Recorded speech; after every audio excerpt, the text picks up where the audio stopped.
Hello guys, I'm going to be showing the best fishing rod and reel combos for beginners. So first off, we have a bait casting combo. You're going to want to get this as your second, third, fourth, or whatever combo. It does not have to be like a Shimano Corrado DC or something like that, or an SLX. You're going to want a KastKing or Lew's reel. This specifically is a Lew's Speed Spool Laser. And my rod is very, very cheap. Please don't bully me for this, but it's a Zebco 33 rod.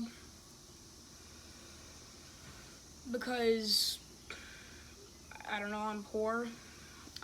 I have other rods for it, but this is just my budget combo. I use it in creeks. This specific rod, 6 feet long. So you're gonna want like a 6.5 or 7 foot rod for just anybody from about 5 to 6.5 feet tall. I got some 15-pound braid on here, but anything from like 9 to 20 is good. 30 will work, but it's a little bit thick, and I wouldn't go anything over 40 for this. So this is gonna be your bass combo. The nice thing about this cheap rod though is if I broke it, it would not be much to lose. And it's really compact. It's a 2-piece rod as well, and it's only 6 feet. So the next rod is gonna be your spinning combo. This is the most versatile thing you'll have. I have 2 or 3 rods to show. So the first one is a Daiwa Shock. This is an amazing little rod for a decent price. Right now I've just got some cheap 10-pound mono spooled up on here, and it's about 6'6", so 6.5 feet long. It's a little bit flimsy, but not in a bad way, since pretty much the only thing you're going to be fishing for with this would be walleye or bass. I've never even caught a walleye. I live in the south. We don't get a lot of those.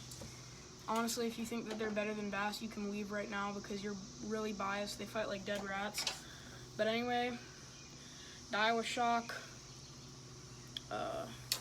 It's just like, this is what it would come out of the box. Of course, I have the sticker that comes with it put on there because why not? This is actually my little brother's rod, but I've fished with it as well. I fished with it in freshwater and saltwater off of a pier. I actually caught a jack with it, so that was cool. Never thought I'd be catching a jack on this thing. But anyway, I've caught bass, I've caught plenty of catfish. My little brother's caught lots of stuff on it. It's a good combo to have. There's some other good ones. If you're fishing for bigger fish, and this does not just apply to bass fishermen, this is like bass. I think I'm aiming this more towards Midwesterners because they just have so many more species to go after. I'm in like the most boring place in the world to fish. Here's the other rod. Ugly Stik GX2. Yeah, this is an Ugly Stik GX2. It's also 6.5 feet.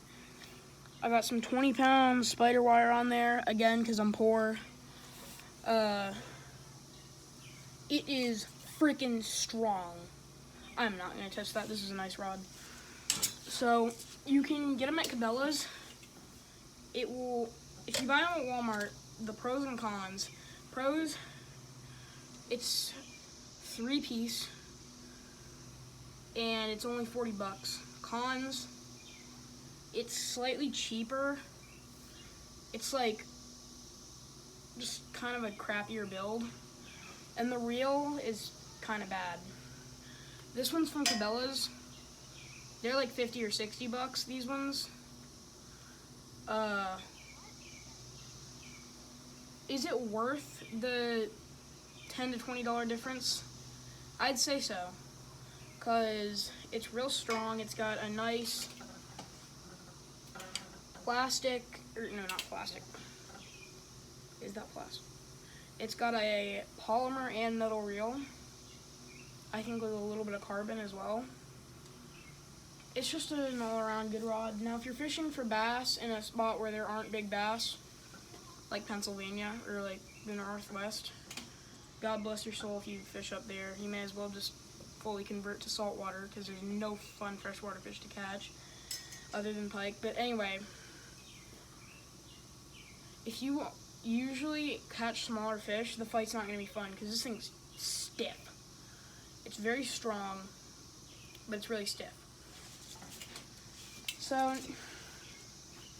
now the next rod I'm going to show you. These are all good rods, but the first one that I showed is probably going to be the last one you want out of these beginner combos.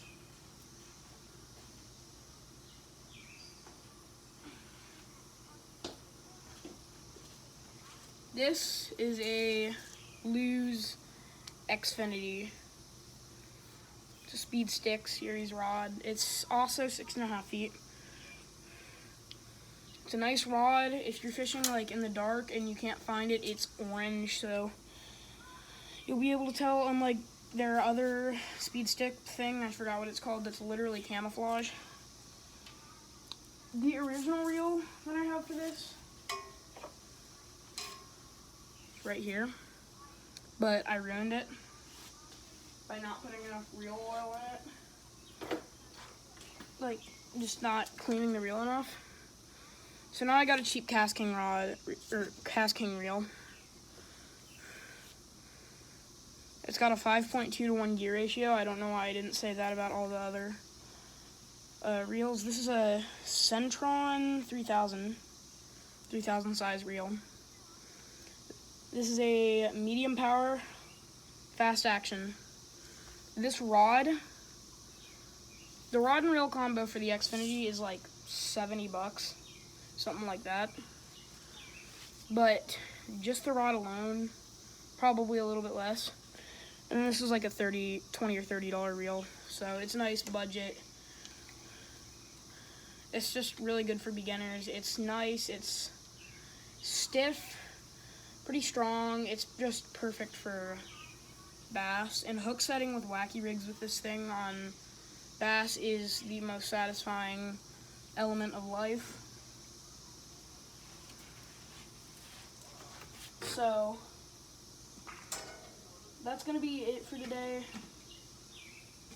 If you want to see best lures for beginners and how to use them, this video can hit, why don't we say 1,500 likes, and I will do that video.